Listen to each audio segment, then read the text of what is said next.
Welcome everyone to the Back in Bloom podcast. This is episode 1, and I think we're going to dive straight into the matchup that most Hoosier fans have been thinking about since last night, and that is Indiana versus Alabama in the Rose Bowl, January 1st.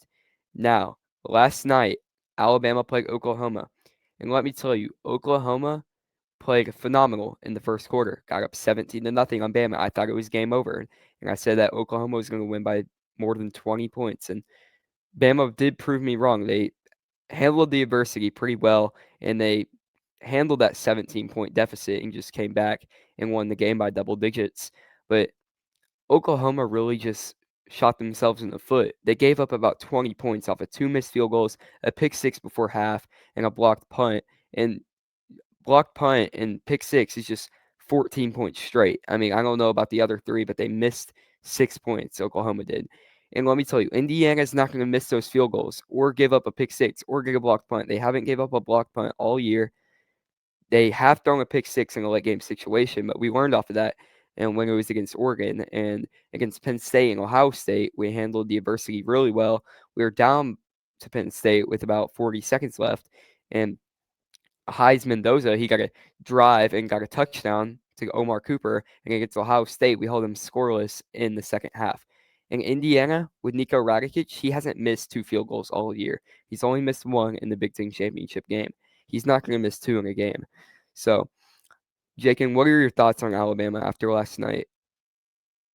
Yeah, with Alabama, what I noticed was that they're a really physical team, and that experience really shows up in the big moments. I don't think they panicked at all. Obviously, they're down 17-0 in the first quarter, came back and won 34-24. But when you look at the comparison between Indiana and Alabama, I think you can clearly see that Indiana has the edge on offense and defense. IU is totaling a 472.8 yards per game compared to Alabama's 380.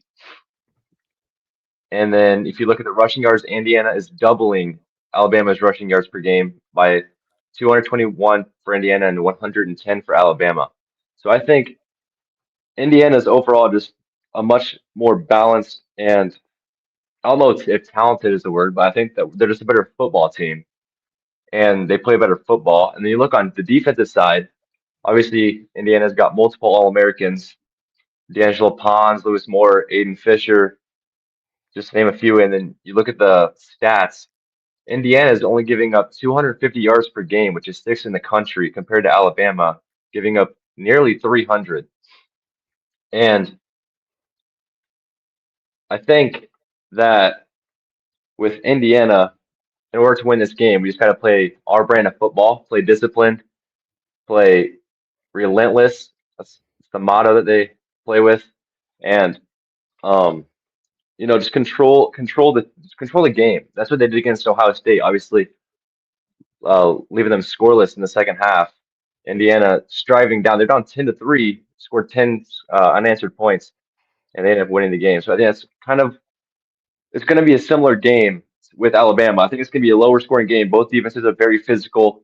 They get to the quarterback, and their secondaries are phenomenal. So I'm expecting another Ohio State type of game where it comes down to the wire, but I definitely have Indiana winning So, this game. whenever I think about Alabama and Indiana, you compare the two. I think Alabama, you think of experience, college football playoff, national championship, historically good. You think about Indiana, you think unexperienced, one of the Mhm. worst teams in history. But now I think the tables have turned. I think with Kurt Signetti, Indiana is a much better coach team. Like you said, talented is not the word, but with the development with our coaching staff, I think talented could definitely be the right word with what our coaches have been doing to these players. And also, bringing up the Ohio State game, holding them scoreless in the second half, I don't think a single team in college football could do that. As much hold them to 10 points. I mean, when people also like Alabama fans, I see them in the comments being like, Indiana almost lost to Penn State, like beat them by a last second touchdown. Like Bama has lost 3 games. One of the two was against a 4-8 ACC team, Florida State. So you can't make that an excuse of barely beating a team that is over 500 whenever Indiana has beat teams in the top five, two top five teams, which was Oregon and also Ohio State. I hate that excuse. Just got to throw that out there. And I think Indiana will definitely get the job done against Bama. I don't know how close of a game it will be, but I know that Indiana will get the job done. I think Indiana will either win by 7 or like 10, somewhere around that range, maybe even 3. But I think Indiana overall will just get the job done. Yeah, and I think another thing you got to factor in with Indiana, they have zero shown weaknesses.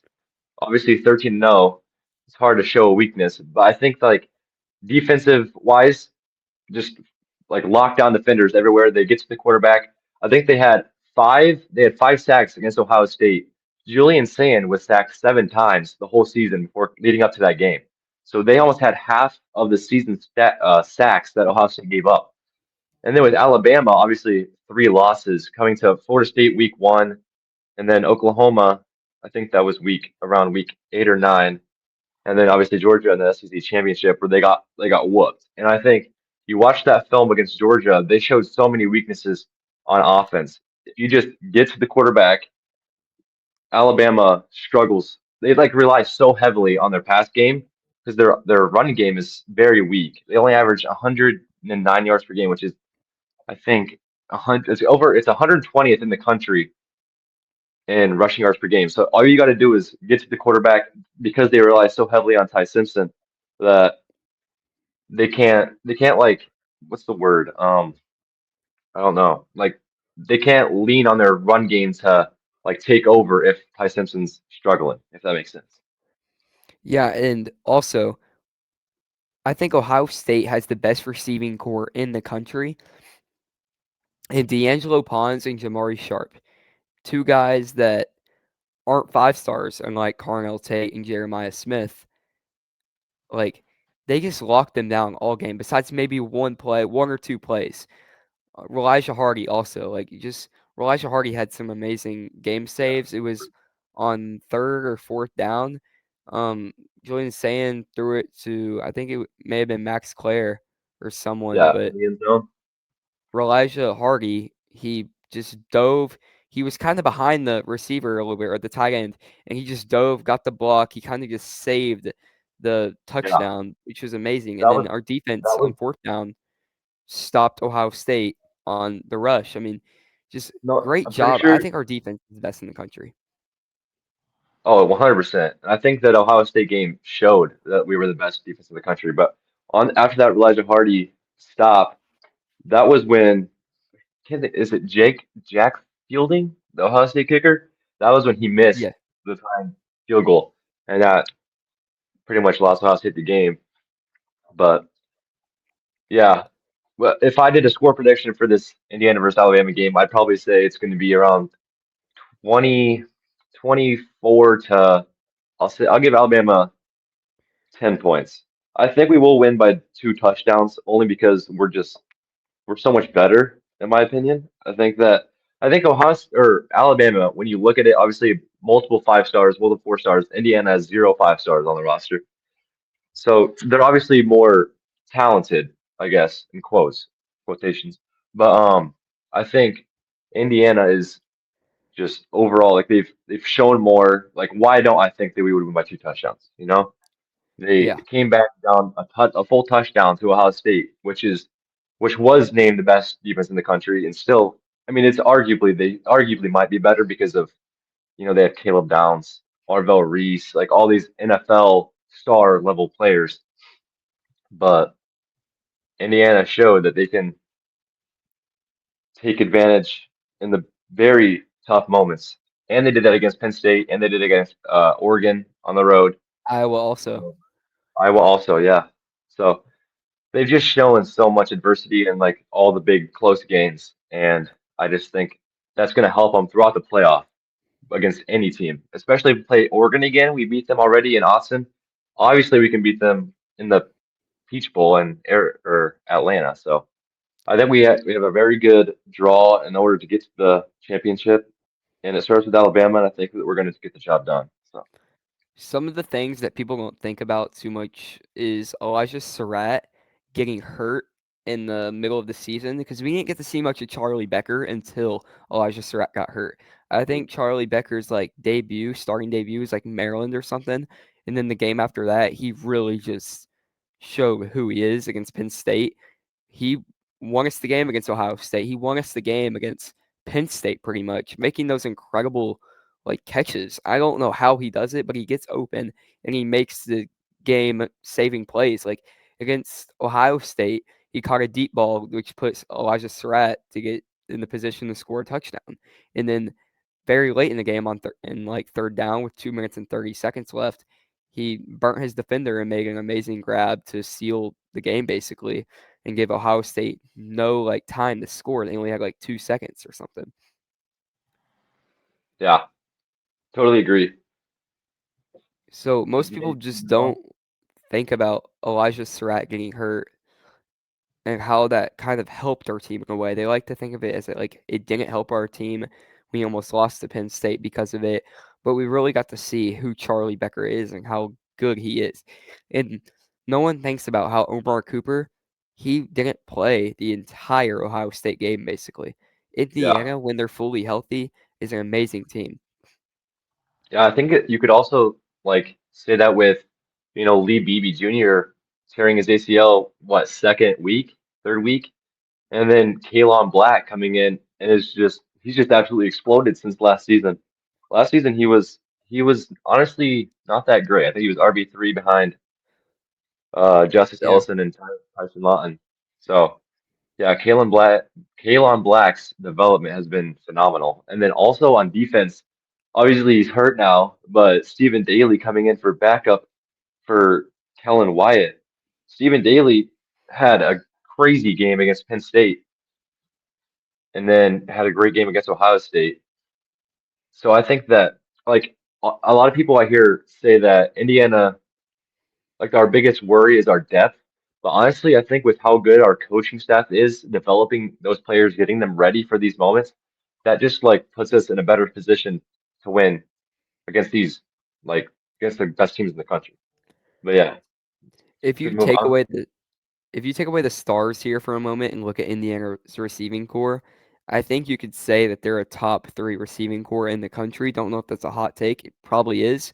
But Elijah Surratt, Omar Cooper, and Charlie Becker, you can even add EJ Williams in there if you want. Then Jonathan Brady, all five of those guys can do something and make an impact on the field. Very great one. Three out of the five have made like significant impacts in late game situations this year. Elijah Surratt got the lead touchdown on Ohio State. Omar Cooper got the game winning touchdown against Penn State. And then Charlie Becker, Penn State and Ohio State. He didn't get any like touchdowns like that would save the game or whatever, but he made amazing grabs to seal the game. Yeah. All right. Do you think we should move on to the next segment? Yes, in the next segment, we'll be talking about Indiana football transfers within the quarterback class. I mean, we're looking at Drew Mestemaker from North Texas, Sam Levitt from Arizona State, Josh Hoover from TCU, and we're just going to be talking about Alberto Mendoza and talking about if he should start or let him sit another year and start his junior year.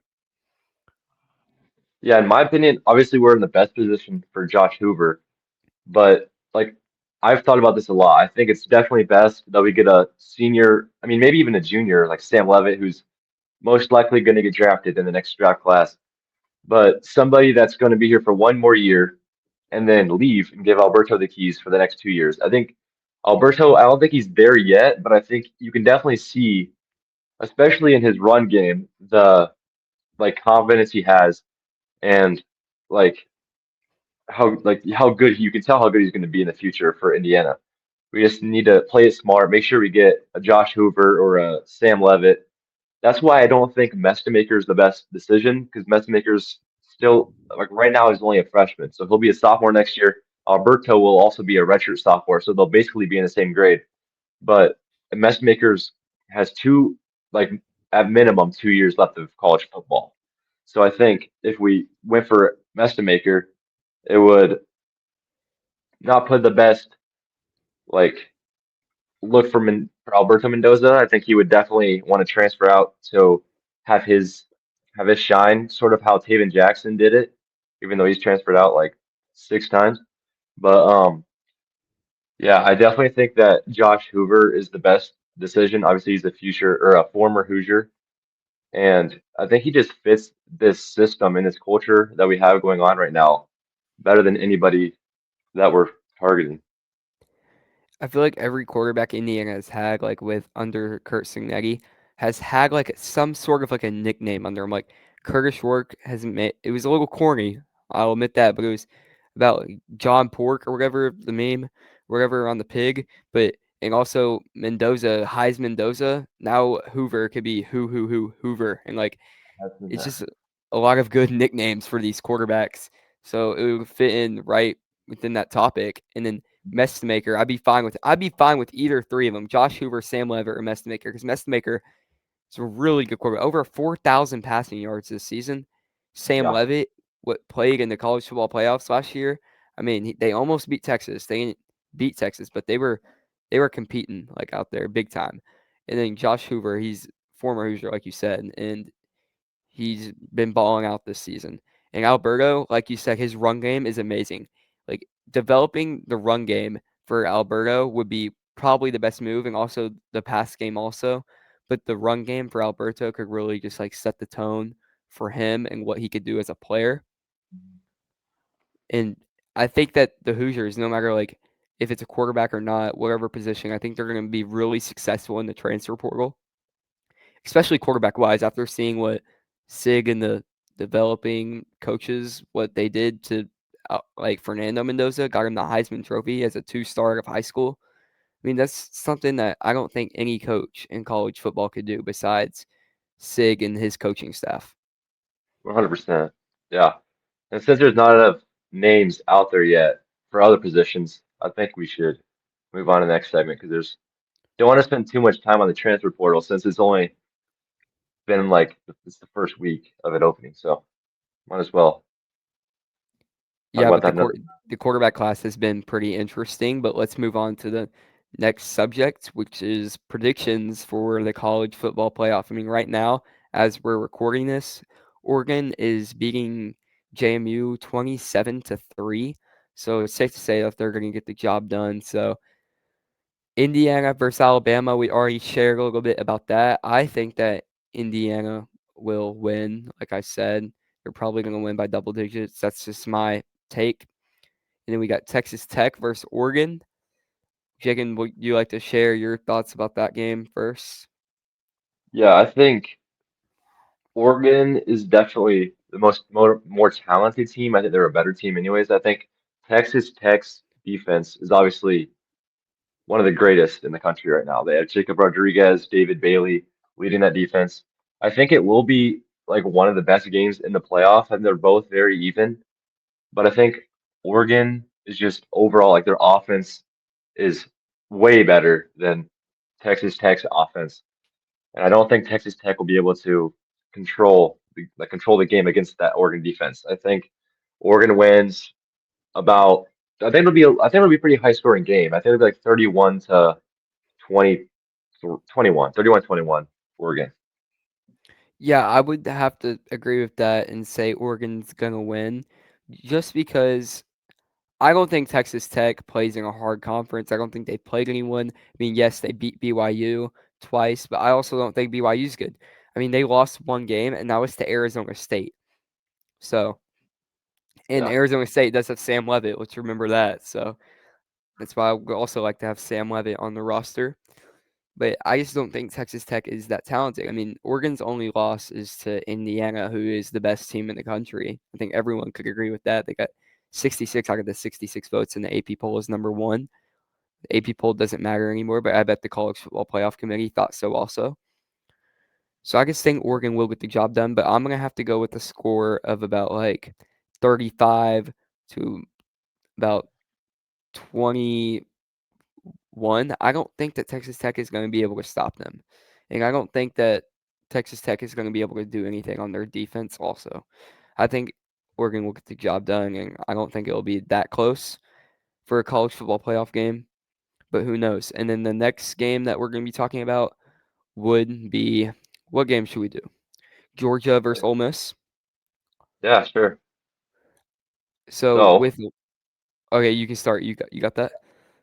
Yeah, I got Ole Miss beating Tulane today, 41-10. They already beat them early in the year, 45-10. So all the it's hard to beat a team twice.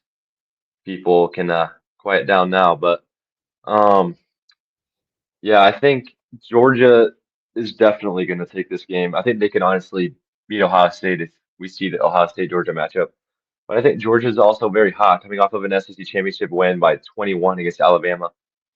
And I just think that their defense is just so physical and they all like mesh well together. I think if you compare Indiana and Georgia's defenses, I think they're more similar than Ohio State and Indiana because they have the talent that Ohio State has, but the way they just like they get to the quarterback and that their secondary is so like aggressive and that they don't allow many passing yards. I'll pull up how many yards um Ty Simpson had, but I know he did not have the greatest game.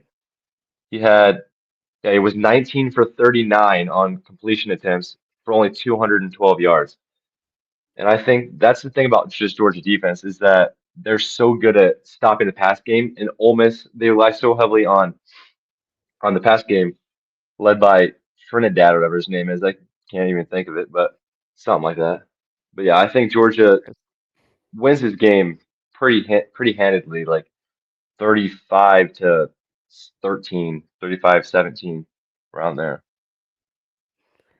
Yeah, so I think Georgia will beat Ole Miss, but I think Ole Miss will be fired up more with Lane Kiffin leaving. They have something that they want to prove to him, obviously. But also with Lane Kiffin leaving, they're not as like stable as they were, and they're not as content. So I do think Georgia will win by more, as they would have if Lane Kiffin were there. So I think Georgia will win by over 20. That's just my take. So I would predict the final score to be, let me think here, 42 or like about maybe about 38 to say 24. Not as much as 20, but I'd say around that ideal score. Yeah, I'm not sure how Ole Miss will handle this Georgia defense, but obviously we could definitely be wrong and Ole Miss could upset Georgia. Anything could really happen. But Ole moving Miss on is really to just like a hit or miss team. I yeah, never like they're just like so unexpected that you don't know what's gonna happen. yeah, they only beat Arkansas by 6 and Kentucky by 7. And so and Washington, I'm pretty sure it was Washington State that they were in a close game against. But yeah, like you never really know. They're very off and on, and if they have a good game, you never really know. But moving on to Ohio State and Miami, what do you got for that game? So I don't think that either one of Miami or Texas A&M played good today. They just couldn't score. And if Miami can't score more than 10 points on Texas A&M, how are they going to score on Ohio State? I mean, Right. it's just going to be a whole different ball game. I don't think Miami's going to be able to handle Ohio State's defense. As statistically, they are the best. I mean, they are the best defensive team in the country. I think Ohio State will win about 35 to like 7. I don't see it being close whatsoever. And I think Ohio State will just blow them out of the water. And Miami, I just don't see them being able to stop Ohio State. They don't have the cornerbacks or defense backs to stop their receiving core. It is also talent wise the best in the country. So it's my Yeah. take on it. Which yours? Well, yeah, like watching the game today, Miami literally could not score a point. Obviously, Texas A&M had 3 points compared to the Miami's 10. But like if you watch that, that was one of the ugliest games of football that I've ever seen. I don't know if it was great, like I couldn't tell if it was great defense or if it was just bad offense. But when you verse this Ohio State defense, your offense is gonna have to look way better than they did against A&M. And so, yeah, I just think Ohio State is just so much better than Miami. I don't even think Miami scores in this game. It's going to be tough for them to even get to the Ohio State side of the field, in my opinion. Carson Beck, I think he had just over 100 yards today against Texas A&M. So if he can't lead Miami to more than 10 points against A&M, I don't think there's any chance he'll lead his Miami team to over 3 points against this Ohio State offense. So I think it'll be or defense. So I think it'll be Ohio State 38-3, 38-0. I don't know. It's gonna be a blowout. Yeah, I would definitely agree with that. But now we move to the semifinals, and that's Indiana versus Oregon again.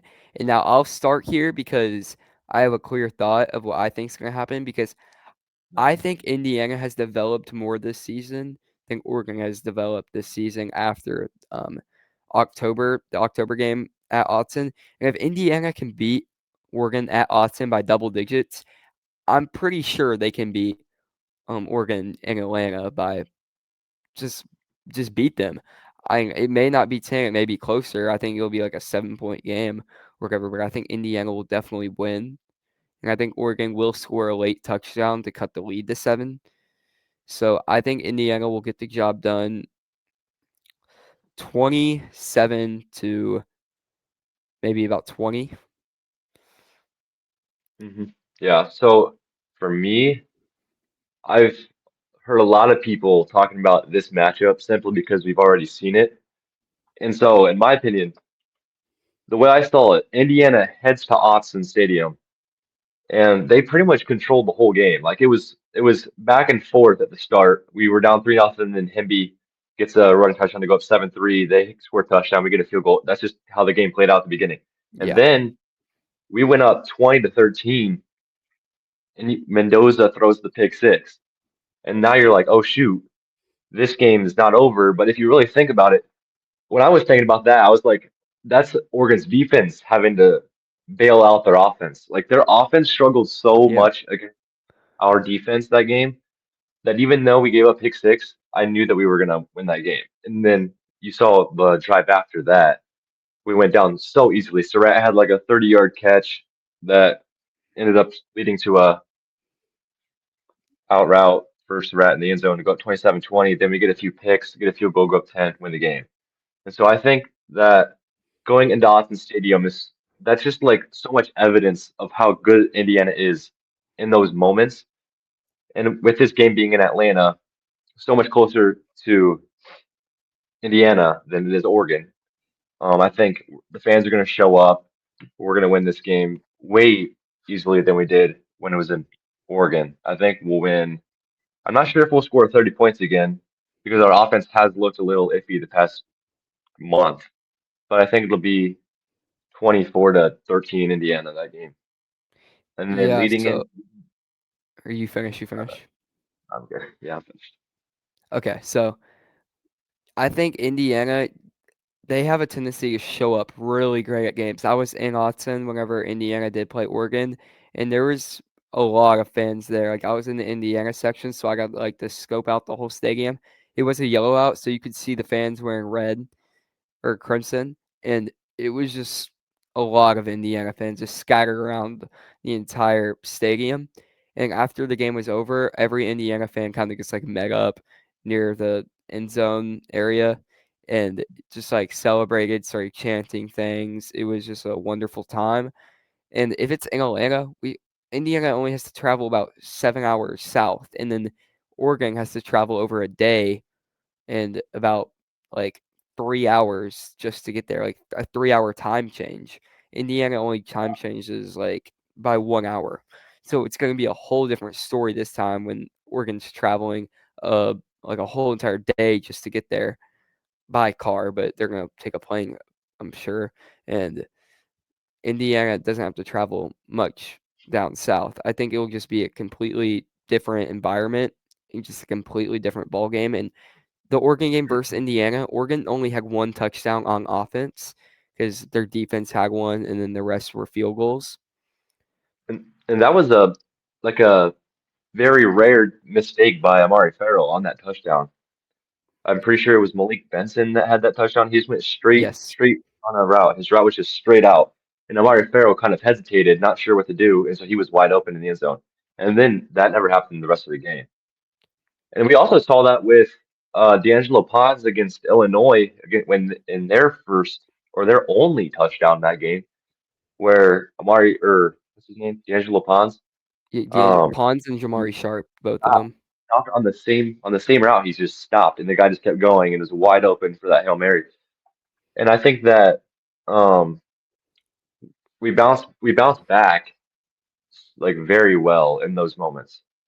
And we also have, just like you said, like we have just so many advantages in this game against Oregon, like with where it's at, what we've already seen, how we match up against them. I think it'll be a very good game, but I think Indiana's going to control it with ease. So then we go So, to a really good game, like maybe one of the best games of the year we've seen. I think Indiana versus Ohio State maybe better, but Ohio State versus Georgia. yeah, that's a tough one. Um, I'll go first here, but I'm just gonna say this first and then say why. I think Georgia will beat Ohio State, but only by about 3. So Georgia, their only loss is to Alabama in the regular season, and it's it's common for teams to lose one game in the season at least.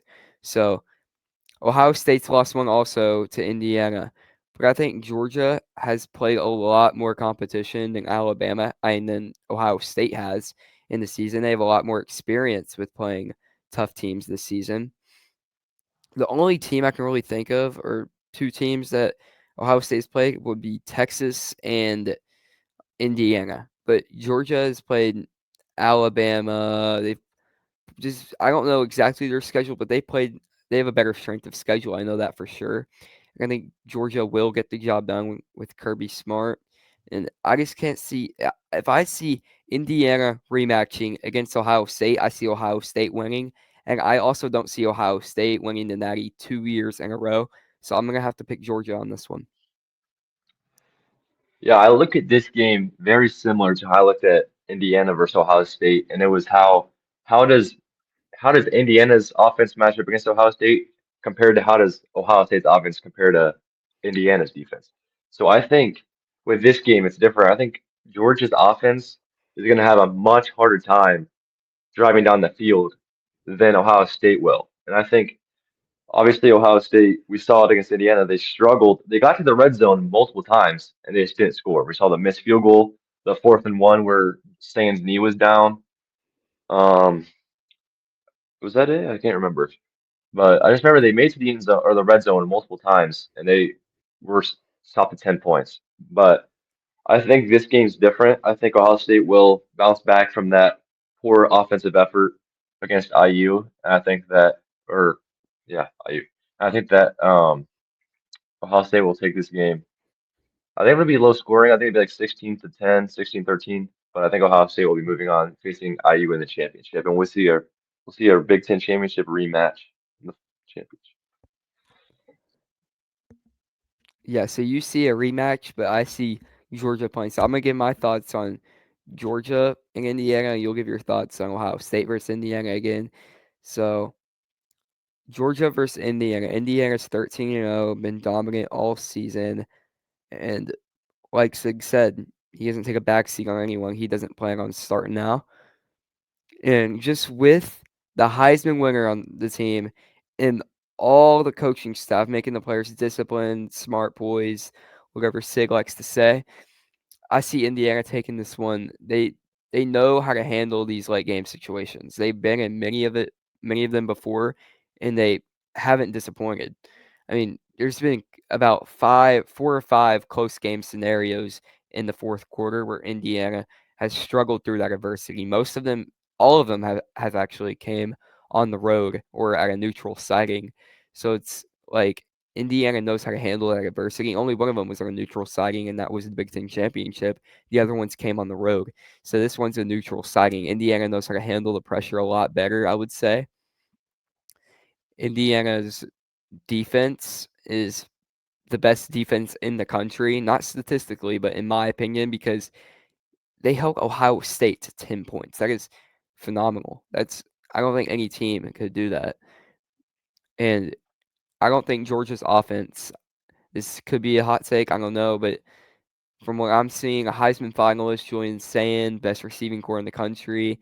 Ohio State's offense is remarkably better than Georgia's. So I think I think Indiana will simply get the job done by like about 3 points. I'm gonna have to go like maybe 20-17. That's probably what I'm gonna say, 20-17. So let's Yeah. hear your thoughts on a rematch of the Big Ten championship. Obviously, I'm gonna have to go with IU. Call me biased if you want, but I mean they're the best in the country for a reason. But yeah, similar to what you said with Ohio State. Like obviously, Julian sent. I mean, we literally saw this matchup in the Big Ten championship, and IU won. Um, but yeah, I think we match up so much better against Ohio State, and I think it'll be a pretty similar game to how it went in the Big Ten championship. I think it's gonna be another low-scoring, gritty game. And with Fernando Mendoza going back to Miami to his hometown in the national championship, I don't see a way that we lose this game. So I think Sig will have them ready, and we're gonna win our first ever national championship in our second year with Sig. That's my prediction. He's the best coach in the country, like of all time, and it's like not even close. I think anyone who's not like a dedicated Indiana hater could agree with that. I don't think I've seen a coach turn around the team this fast. And also, I forgot that the national championship was in Miami. I just don't see a way that Fernando and the Hoosiers could lose this game in the Heisman's hometown. And there's also a reason Sand is a Heisman finalist and not Gunnar Stockton. And it's Hmm. just clear Ohio State's offense is better. I just think Georgia will get the job done because I think I could be a little biased on this too. I just don't want to see a rematch, but that could just be Yeah. just me. And Yeah. also, we're forgetting about one factor that could play in this game is Omar Cooper. But I think that's it for the predictions. And now we're not going to spend too much time on this, but this is the last segment, and it's going to be Indiana basketball. So, Jacob, would you like to start us off with that? Yeah. I didn't watch today's game against Chicago State, but I did see we won by 20. And based off what I've read and what I've seen online, Chicago State, they're 2-10 in the what is it? I don't even know, Northwest Conference, something like that. I'd never even heard of the team. Yeah. I mean, the first half, 52 points. I was just like, oh, this is gonna be another one of those blowout games to get our hopes up, all that. But then we scored 26 total points in the second half.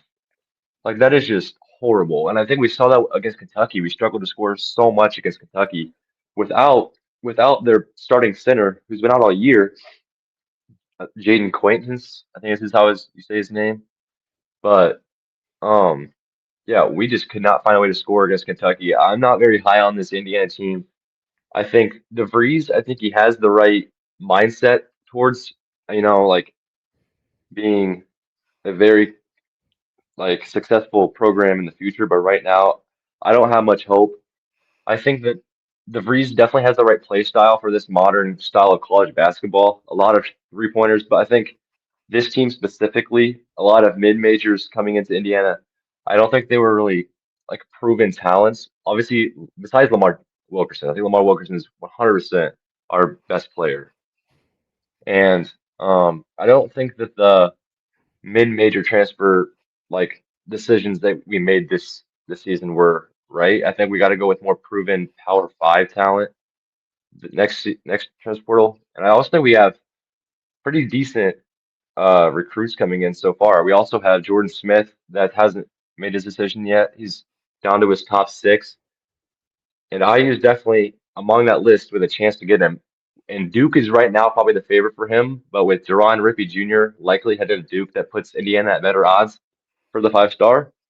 And I think, um, I don't know, with how poor this program has been the past near decade with Archie Miller and Mike Woodson, it's hard for me to like see the vision and see how successful we could be in the future. But with NIL, you never really know. Um, but yeah, I'm not really high on this team, but I think DeVries. I think you got to stick with him longer than 4 years. I think you got to give the guy time, and we'll see what he can do. But especially with us being a football school right now, I think we have at least something to look forward to. So there's not as much pressure on Dolson to make the right decision for basketball. So yeah, I think that really helps. And just not high on this team. So as much as I want Darren DeVries to be successful, I just don't like the play style he runs. And one more thing that's not talked about enough is that someone's got to tell Tucker DeVries like he's a great shooter in some games. I mean, today is a little off, but he drained the three, and then he just shot like a really deep it was against Kentucky. He shot a really deep three for a heat check, which was not acceptable, and also against Louisville, whenever you're down, like you can't be shooting heat checks when you're down within like a 10-point score. Like you can always come back, and that's just a giving up possession. I mean, no one's really hit a heat check like that all year. Lamar Wilkerson did that today when he was on fire. Granted, we were up by like 20, so like I didn't really care that much. Yeah. But I just don't like these heat checks that everyone shoots on the team. I just can't see that ever working, and it hasn't fallen all year. I don't know why it would now, but also just the play style. I don't like shooting 46 3-pointers. I mean, we shot that tonight, and it was really a struggle. I mean, it wasn't so much in the first half, but in the second, started out like 0 for 13 from three. It was crazy. Yeah, I don't. I think it's just this. I'm gonna be honest. I think it's just this team. I think that they're so like shot heavy. Like we've seen multiple games where we've like overshot on the three pointer. And another thing is with this team, like they're not very good outside of the three pointer. That's why rely so heavily on it. Like Reed Bailey and Sam Alexis are probably the worst big man like duo in the and maybe Power Five, probably not that far, but definitely in the conference. And I don't think that we have like the talent outside of the three pointer to really win the games. Like if they just if the defenses that we play protect the three pointer, like they prevent us from hitting the threes, then we have no shot at winning.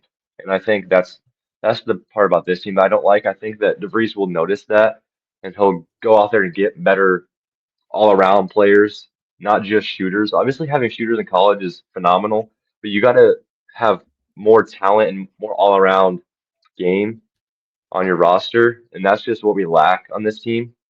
And I think with Trent Sisley, I think Trent Sisley's like he has the talent to like be the all around player for us.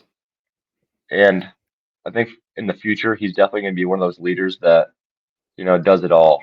But yeah, just I'm not really sure what to think about Indiana basketball as a whole right now. I'm more focused on Indiana football, but we'll see how it ends. Yeah, I do like the recruiting class that DeVries is trying to get, but I don't want us to talk anymore about IU basketball, and I think that will wrap us up for the first episode of Back in Bloom. Thanks for tuning in, and until next time, go Hoosiers.